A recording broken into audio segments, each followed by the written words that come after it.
abang. Sampai hati abang pergi dulu tinggalkan Atun seorang. Tak kesian ke Atun ke? Aku sendiri hilang tempat bergantung. Kenapa abang tak nak masuk? Abang. Abang ke ni? Abang dah lupa Atun ke? Mak, ini bukan ayah. Mak mimpi ni.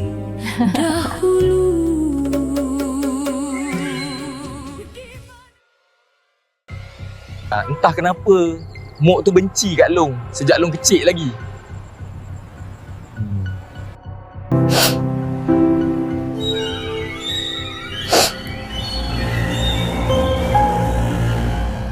Jaga Mok tu tanggungjawab anak lelaki. Dan tugas Acik adalah di samping saya, suami dia. Mana pergi cayang bubuk, Mok?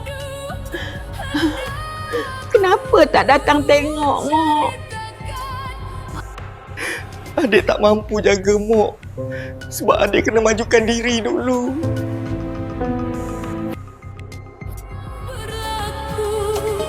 Kerana kau dah tiada, tiada siapa lagi memahami hati ini. Aku sendiri di kamar ini.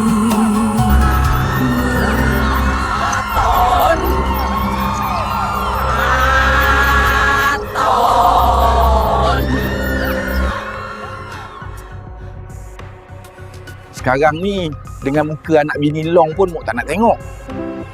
Korang semua sengaja nak lepas tangan. Korang ingat Ngah ni tak ada masalah juga. Suami Acik tak izinkan Acik jaga Mok. Masa laki kau susah, pandai pula dia minta tolong dengan Mok. Adik bukan tak sayang Mok. Tapi adik ada kerja. Sabar je bang. Dugaan Allah semua ni.